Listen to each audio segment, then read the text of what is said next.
Olá pessoal, bem-vindos a mais um vídeo. Nesse vídeo aqui vamos com uma resenha desta obra aqui do Hegel sobre as maneiras científicas de tratar o direito natural. Texto este escrito do ano de 1802 a 3. Inicialmente um artigo que se tornou aí um texto importantíssimo no pensamento do jovem Hegel. O Hegel possui uma divisão aí no pensamento dele, o jovem Hegel e o Hegel maduro, que se dá a partir da Fenomenologia do Espírito, de 1807. A obra Fenomenologia marca então essa passagem do jovem para o Hegel maduro. E tudo aquilo que vem depois, como Princípios da Filosofia do Direito, que é uma obra do Hegel maduro, fundamental para entender os temas do direito, do moral e do ético, são temas já presentes de forma inicial aqui nessa obra sobre as maneiras científicas de tratar o direito natural. Então vamos à resenha de hoje. Antes disso, não se esqueça de se inscrever aqui no canal, quem não for inscrito, curtir o vídeo e comentar aqui embaixo Hegel é alguma coisa. Então comentem aí, Hegel é 3 pontinhos. Quero ver o que vocês acham do Hegel, quais são as características, adjetivos que vocês vão colocar em relação a Hegel e a sua filosofia. Bom, eu separei aqui então a partir do sumário mesmo da obra aqui, 6 pontos principais que ele acaba entrando e comentando. Então vou mais ou menos seguir esses 6 tópicos para tratar aqui com vocês aquilo que é fundamental a partir desse texto do Hegel. O primeiro ponto que eu separo aqui para comentar é a diferença e a identidade. E nesse sentido aqui, destacar o que ele está criticando. Então nós temos como um primeiro momento a crítica que ele faz ao empirismo, como um segundo momento a crítica que ele faz ao formalismo e como um terceiro momento aquilo que ele defende enquanto filosofia dele. Então nós temos o erro do lado do empirismo, que é basicamente o seguinte: tomar como idêntica as diferenças. É isso que o empirismo erra, ele toma como idênticas as diferenças. Como segundo momento, o erro do formalismo, que é o seguinte: negar as diferenças em nome da identidade. E como terceiro e último ponto, a visão que ele propõe, que é a adoção de um método especulativo. Então é isso. De um lado ele vai criticar o empirismo, de outro o formalismo e por fim ele defende o método especulativo de filosofar e de tratar as questões do direito natural. Esse é o primeiro ponto. Passo ao segundo ponto: a ciência do direito natural e a filosofia do direito. Então é isso que falaremos agora. As ciências particulares se apartaram da filosofia e passaram a tomar por princípios científicos os dados da experiência, renunciando com isso, para Hegel, ao estatuto de ciência verdadeira, contentando-se em se servir de conceitos do entendimento dualista e formal. É isso que a ciência faz. A ciência, ela se volta apenas ao lastro empírico, ao elemento empírico, e acaba com isso por meio do entendimento, que é a forma como a ciência se desenvolve, e aqui a ciência tratada é, por exemplo, a física newtoniana, é a física da revolução científica, depois posteriormente as demais ciências.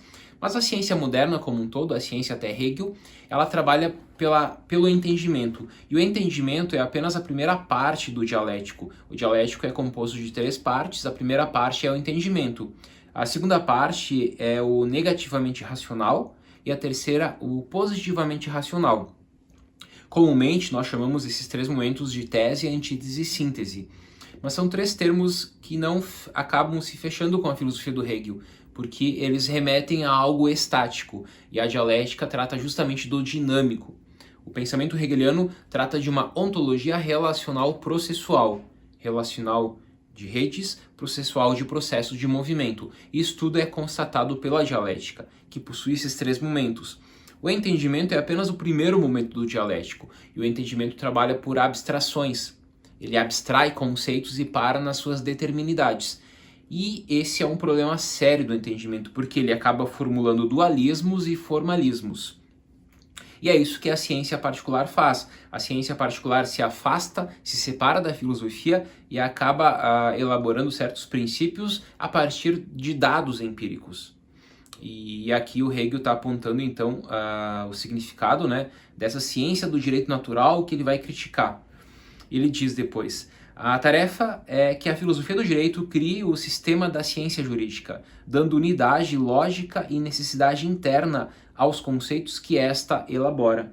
Então aqui nós temos essa ideia de que a grande tarefa é que a filosofia do direito acaba criando uma espécie de ciência jurídica, um sistema de ciência jurídica. E ao falar sistema de ciência jurídica, ele está apontando justamente essa unidade lógica e necessária, essa necessidade interna aos conceitos da ciência jurídica. Sendo que, posteriormente, lá na obra Princípios da Filosofia do Direito, ele vai abrir a obra falando, né, que o objeto de estudo aqui é a ideia do direito. Então, ao tratar do direito, ele está tratando da ideia do direito. E, consequentemente, ele vai falar que a ideia do direito é a liberdade. Então, ele vai associar o direito com a liberdade nesse sentido.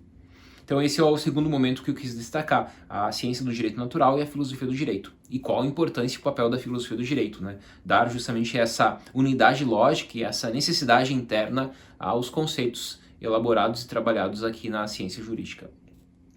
E com isso nós passamos à terceira parte, que é a parte onde ele vai criticar o empirismo. Depois, na quarta parte, é a parte onde ele vai defender, criticar, né, o formalismo. E na quinta e na sexta parte é a parte que ele vai defender a sua posição. Então agora falaremos de uma das críticas dele, depois de outra, e por fim abordaremos o que ele entende por direito, o que ele entende por filosofia do direito e por esse assunto do direito natural que ele está trabalhando aqui. Bom, então como terceira parte podemos intitular ela da seguinte maneira: a maneira empírica ou a fixação nas diferenças nos fatos jurídicos. A maneira empírica, como a maneira empírica trabalha. E aqui ele vai criticar essa maneira empírica. Mas quem são os autores desta maneira empírica? Quem são os autores que defendem o direito natural visto empiricamente? Ele cita como o Grotius, o Hobbes, o Locke, o Pufendorf, o Rousseau e os juristas ligados à escola histórica. Então é sobre esses nomes, esses autores que ele está agora aqui criticando, levantando e criticando as suas filosofias, que pode ser resumido, né, como a maneira empírica de tratar o direito natural. Bom, diz o Hegel, né, esses pensadores tomavam as coisas observáveis como objetos de estudo e descobriam aí uma multivariedade de fatos.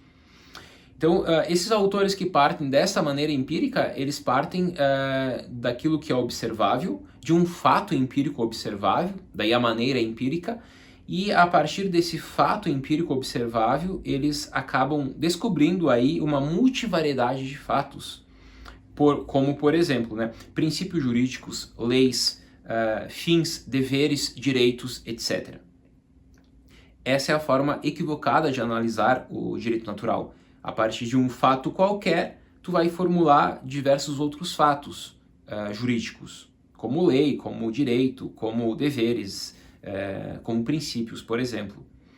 E aqui ele vai citar 3 exemplos para nos ajudar a entender isso que ele está criticando. O primeiro exemplo que ele vai dar é sobre o casamento, o segundo sobre a pena e o terceiro sobre o estado de natureza. Então passo aos 3 exemplos que Hegel nos dá e mostra os problemas dessa maneira empírica de tratar o direito natural. Primeiro exemplo, o empirismo, ao tentar compreender o casamento, que é uma totalidade orgânica, tende a fixar-se em apenas uma das determinidades que compõem a união conjugal, por exemplo, a criação dos filhos, a comunhão de bens, etc. Ao tentar entender, então, o casamento, né, que é uma totalidade orgânica, segundo Hegel, tu não pode se fixar apenas num elemento, como, por exemplo, né, a criação dos filhos, para entender o casamento, que é algo orgânico. Então, assumir apenas um elemento para entender o todo é uma maneira equivocada, porque tu está assumindo uma leitura atomista aqui. Tu parte de um átomo, de um elemento, e tenta entender o todo a partir desse átomo, do tipo tentar entender a totalidade orgânica do casamento a partir da criação dos filhos apenas, ou da comunhão de bens apenas. E isso é o que o empirismo, segundo ele e esses autores citados anteriormente, acabam fazendo. Segundo exemplo, o empirismo, ao tentar entender o instituto jurídico da pena, sonega-lhe a característica de totalidade orgânica. Novamente, a pena aqui, ela possui a totalidade orgânica. Tudo, na verdade, para Hegel, deve ser analisado a partir dessa totalidade orgânica. E o empirismo acaba tentando entender este instituto jurídico da pena parte também apenas de um elemento, como ele diz, né? Então, novamente, eu vou repetir, o empirismo, ao tentar entender o instituto jurídico da pena, sonega-lhe a característica da totalidade orgânica que contempla determinidades, tais como a retratação moral do criminoso, o cunho de exemplaridade que a pena provoca sobre os outros membros de uma comunidade, bem como a representação que o criminoso tem da pena antes de perpetrar o crime. Mesmo exemplo do casamento, cabe aqui também a pena. Tu vai tentar entender a pena e tu pega apenas um elemento para entender a pena, como os exemplos citados aqui. A questão do exemplo, da exemplaridade, da representação que o criminoso possui e tal. E o terceiro e último exemplo que ele dá para mostrar os problemas da maneira empírica de tratar o direito natural é sobre o estado de natureza. O estado de natureza é o momento pré-político da teoria contratualista. A teoria contratualista, que é algo criticado por Hegel aqui. Hegel, de modo geral, é um grande crítico aqui do empirismo, do formalismo e do contratualismo, do jusnaturalismo. Então ele não aceita a concepção contratualista dos contratualistas modernos. Ou seja, para os contratualistas modernos, o Estado surgiu a partir de um contrato social, da passagem do estado de natureza para o estado civil. Hegel desconsidera isso e é um grande crítico do estado de natureza, dessa ideia, e também, de modo geral, do contrato social. Não tem como entender o Estado pelo contrato, não tem como entender a Constituição pelo contrato. A Constituição é produto do ethos. Não tem como entender o casamento pelo contrato. O casamento não é um mero contrato. E qualquer outro tema ele vai mostrar isso, né? Tá presente sim o contrato, mas é um elemento totalmente secundário, não é um elemento central. O elemento central é sempre a totalidade orgânica. Então eu cito aqui o terceiro exemplo dele. O mesmo acontece com a noção do estado de natureza, que muitas vezes, tomado como elemento de unidade entre as demais determinidades, não serviu para unificar a ciência do direito, pois cada autor concebeu as determinações do estado de natureza de maneira diferente. Para uns o indivíduo humano é sociável, para outros não o é em absoluto, para uns existe a justiça em tal estado, para outros nele não há nem justiça nem injustiça, etc. Aqui, então, está presente essa crítica do estado de natureza a partir dos autores, porque cada autor entende o estado de natureza de uma forma. Por exemplo, Hobbes, estado de natureza de Hobbes, o homem é lobo do homem. Rousseau, o homem é bom. Locke, não é nem bom nem mal, mas ele não há um juiz aí para regular as relações. E não tendo um juiz imparcial, pode assumir lados e pode gerar confusão, etc. Então, os autores, de modo geral, vão ter posições diferentes daquilo que é o estado de natureza. Então, o Hegel está apontando aqui, como assim, né? O estado de natureza é visto para uns autores de uma forma, para outros de outra. Então aqui novamente ele vai criticar essa noção de estado de natureza e consequentemente ele está criticando duramente aqui a noção do contrato social também. Então resumindo, esse é o terceiro momento aqui do vídeo, onde ele apresenta a maneira empírica ou a fixação nas diferenças nos fatos jurídicos, mostrando aqui uma dura crítica a esta maneira empírica de tratar o direito natural. Passo agora ao quarto ponto do vídeo, que é a maneira formal, o formalismo. Se antes ele criticou o empirismo, agora ele vai criticar o formalismo. Intitulamos esse quarto ponto da seguinte forma: a maneira formal ou a fixação na identidade dos fatos jurídicos. Então vamos lá. Quem são os autores que defendem essa maneira formal? Principalmente Kant e Fichte, porque eles partem de uma pura abstração. O formalismo parte de uma pura abstração. Essa é a crítica dele ao formalismo. O formalismo parte de uma pura abstração, consequentemente cai num formalismo. E aqui cito o Bourgeois, né, que é um comentador de Hegel, que ele trabalha um pouco com essa parte aqui do pensamento da crítica do Hegel. O Bourgeois nos apresenta o direito natural, ou seja, as doutrinas pré-especulativas. O Hegel defende uma doutrina especulativa. As doutrinas pré-especulativas do direito natural são principalmente a doutrina empirista e a doutrina formalista. Aqui, inclusive, é importante ressaltar que nesse texto de 1802 e 3, o Hegel ainda utiliza o termo direito natural na sua concepção. Então ele diz, existe uma primeira formulação pré-especulativa que é o empirismo, uma segunda formulação pré-especulativa que é o formalismo, e existe a minha terceira via do direito natural, que é a maneira especulativa. Aí tu pensa, então ele defende o direito natural, só que pela via especulativa, não pela via empirista nem formalista. Aqui sim ele usa esse termo, porém logo depois ele abandona o termo direito natural, ele não utiliza mais o termo direito natural. Portanto, podemos sim falar que Hegel é um crítico da noção de direito natural, é um crítico do jusnaturalismo. Mas aqui pode confundir porque ele ainda utiliza esse termo, então quis ressaltar isso para deixar bem claro que aqui, apesar de usar o termo direito natural, logo mais para frente ele abandona esse termo, porque ele é um crítico disso. Então aqui, segundo o Bourgeois, né, o direito natural é apresentado a partir de 3 níveis que eu vou citar agora, que são criticados por Hegel. Então, esse direito natural, pelo formalismo, acaba gerando 3 formas de entendimento.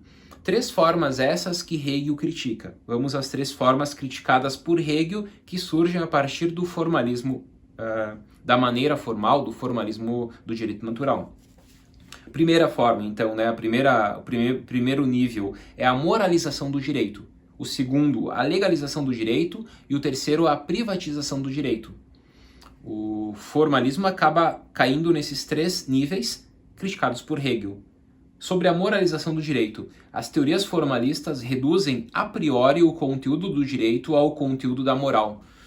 Ou seja, ao tentar justificar o direito, eles acabam justificando o direito pela moral. Um exemplo aqui é Kant. Kant fala das leis morais, das leis éticas e das leis jurídicas. Das leis morais, gênero, leis éticas e jurídicas, espécies. Nós temos 2 espécies que surgem a partir do gênero leis morais. Então, para o Kant, lá na obra Metafísica dos Costumes, ele diz que há as leis morais, que são a priori, racionais, as leis da liberdade. Dessas surgem as éticas e as jurídicas. E, portanto, aqui nós temos essa relação das leis jurídicas com as leis morais. Moralização do direito. A fundamentação do jurídico é a moral, são as leis morais. Então, aqui nós temos esse primeiro elemento da moralização do direito, que Hegel critica. Daí podemos citar aqui o jusmoralismo, né? Bom, passo agora ao segundo nível que ele trabalha, que é a legalização do direito. Cito ele. Se as correntes pré-especulativas negavam autonomia ao direito quanto ao seu conteúdo, já quanto à forma, elas não abrem mão de um direito legal. Com isso, destaca-se, né, a cega obediência à lei. Na perspectiva kantiana, seria um imperativo que redundará na vitória total frenética do positivismo jurídico. Então, por meio da legalização do direito, nós temos algo que vai lá na frente gerar o positivismo jurídico. Dessa forma, podemos citar inclusive o Hans Kelsen, né, que é o grande nome do positivismo jurídico do século XX, como um grande neo-kantiano. Se no primeiro momento há o surgimento de uma moralização do direito, no segundo momento há o surgimento de uma legalização do direito por meio do formalismo, que Hegel também critica. E por fim, a terceira crítica de Hegel é a privatização do direito. Cito: esta privatização será dada em relação a temas fundamentais do direito, a saber, primeiro, instrumentalização ou subordinação do direito público ao direito privado, pela qual o direito público passa à condição de instrumento para a realização do direito privado dos indivíduos. Aqui nós temos essa subordinação do público em relação ao privado, ou seja, para os autores, então, né, de modo geral, eles vão trabalhar com inicialmente o privado, depois o público. Na Metafísica dos Costumes do Kant, nós temos direito privado, depois o público. Para as teorias contratualistas, de modo geral, nós temos o quê? Nós temos, o Kant também é contratualista, né? Mas aqui, quando eu cito as contratualistas, eu destaco aqui a maneira empírica, que seria principalmente, né, o Pufendorf, o Hobbes, o Locke, o Rousseau, enfim, esses nomes e tantos outros que eu poderia citar. Mas eles acabam falando do elemento da sociedade civil que surge a partir do contrato, sociedade política que surge a partir do contrato. Então, a política, o Estado, vem só depois do contrato, que se dá a partir dos átomos sociais, que se dá a partir dos indivíduos. Então, temos o elemento dessa subordinação do direito público ao direito privado. E segundo, né, por meio dessa privatização do direito, nós temos a ideia da fundação do Estado sobre um contrato. Então, essa privatização gera o público subordinado ao privado e, em segundo ponto, gera o Estado sendo pensado, construído a partir da ideia do contrato social, daí o contratualismo moderno.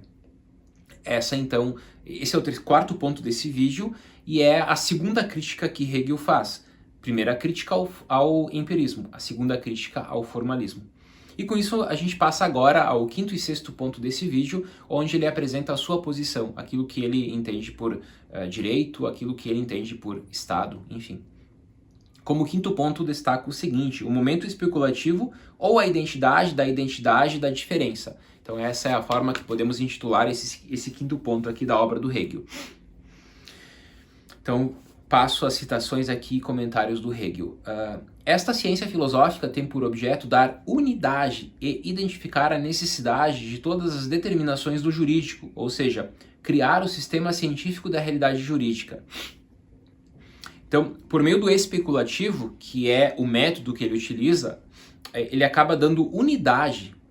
Daí, né, o elemento do especulativo sendo o terceiro momento do lógico que dá unidade às diferenças. O Aufhebung, o terceiro momento, é chamado também de identidade dos opostos. Então é aqui no terceiro momento que ele dá unidade a essas diferenças. E acaba criando, consequentemente, também um sistema científico da realidade jurídica. Aqui o termo sistema científico remete a um sistema ordenado pelo momento especulativo, e não aquilo que hoje nós entendemos por ciência. O que Hegel entende por ciência e o que os gregos entendiam por ciência é diferente daquilo que hoje nós entendemos por ciência. O que não se consegue pondo uma pura forma a priori, desligada das determinações empíricas, nem tampouco tomando ao acaso uma determinação empírica qualquer e pondo-a como princípio unitário e necessário de todos os demais fatos jurídicos. Então, quando ele busca essa unidade para criar um sistema científico da realidade jurídica, ele parte do método especulativo, não do empirismo nem do formalismo. Como ele diz aqui, não do formalismo, ou seja, não pondo uma pura forma a priori, desligada de determinações empíricas, não do formalismo, mas também não do empirismo, quando ele diz, nem tampouco tomando ao acaso uma determinação empírica qualquer e pondo-a como princípio unitário e necessário de todos os demais fatos jurídicos. Então aqui novamente ele aponta críticas para apresentar a sua visão. Hegel associa esse terceiro tipo de teoria do direito natural ao pensamento político dos gregos antigos e aqui especialmente à visão política de Aristóteles. Aqui, né, esse terceiro tipo de teoria do direito natural. A terceira via seria a posição dele em relação à primeira e segunda via, empirismo e formalismo, e aqui ele continua usando o termo direito natural, que mais para frente ele não vai mais utilizar. Então seria essa terceira teoria, e aqui eu já deixaria de lado o termo direito natural para não confundir com o todo do pensamento dele, que ele vai utilizar mais para frente, como principalmente na obra Princípios da Filosofia do Direito, que é o grande clássico do Hegel sobre essas questões de direito, de moral, de ética, por exemplo. Daí direito abstrato, moralidade e eticidade. Bom, então ele associa justamente ao pensamento grego antigo, a Aristóteles, porque ele parte dessa noção do estado orgânico, do impulso associativo, do zoon politikon, né, da ideia não contratualista do Estado, mas sim orgânica, natural do Estado, que estava presente em Aristóteles.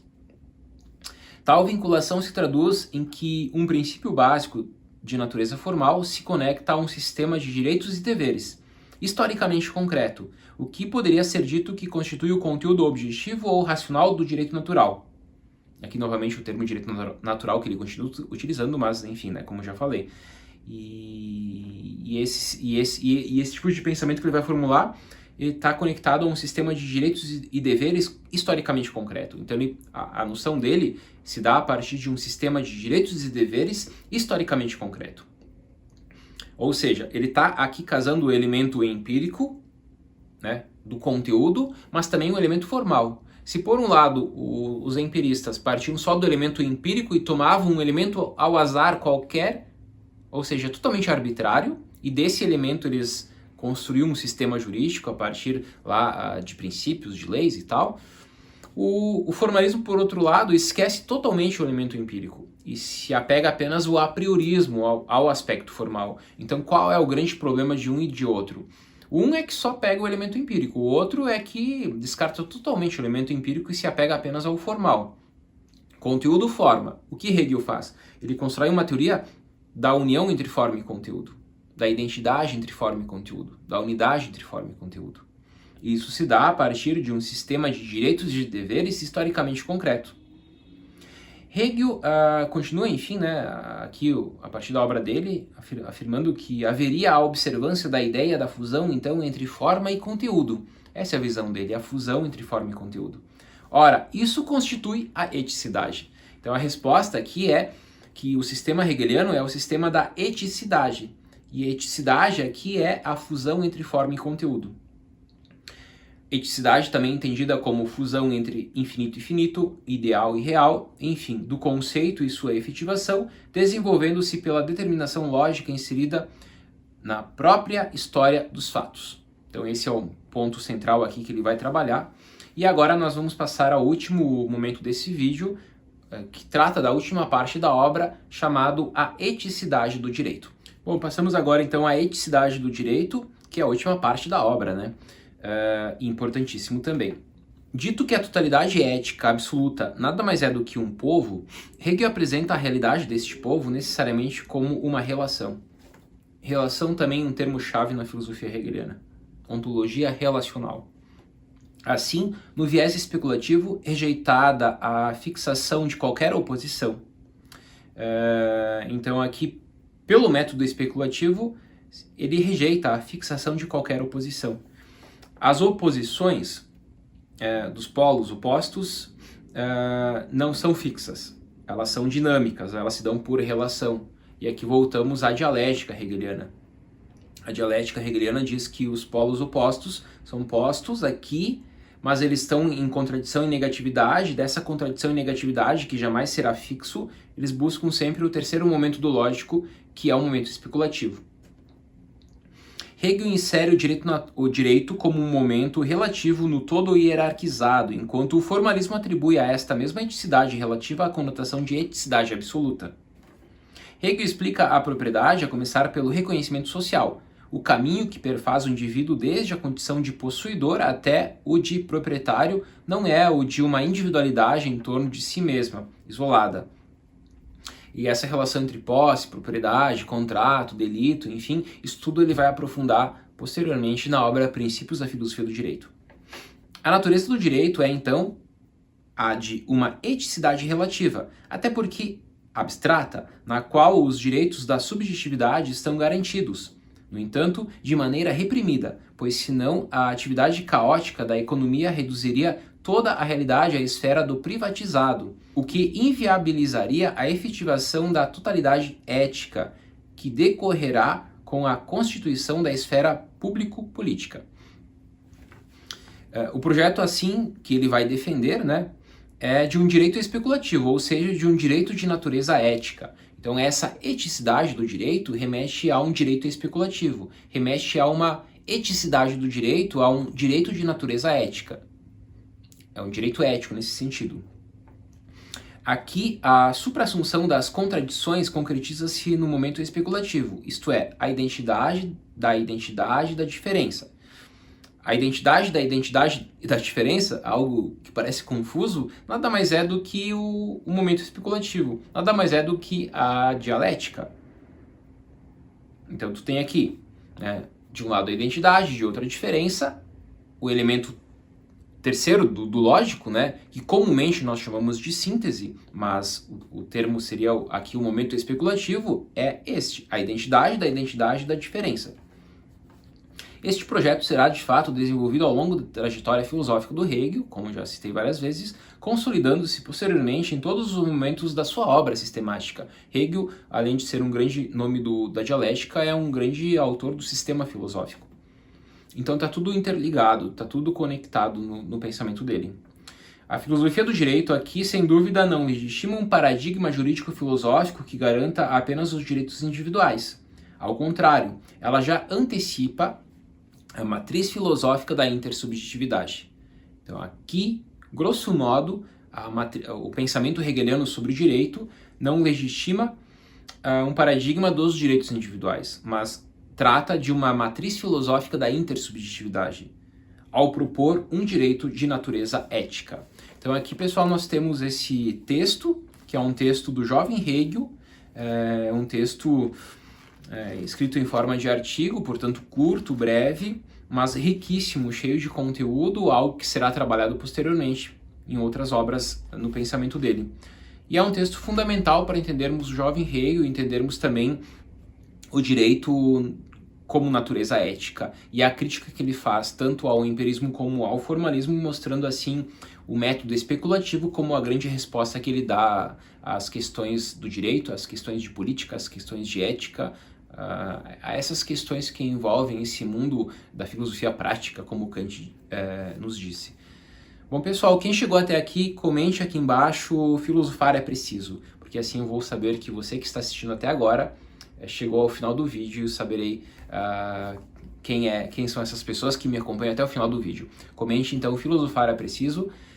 Deixe também os comentários aqui de próximos vídeos, indicações, obras, filósofos, temas gerais, e nos vemos no próximo vídeo. Um forte abraço e até mais.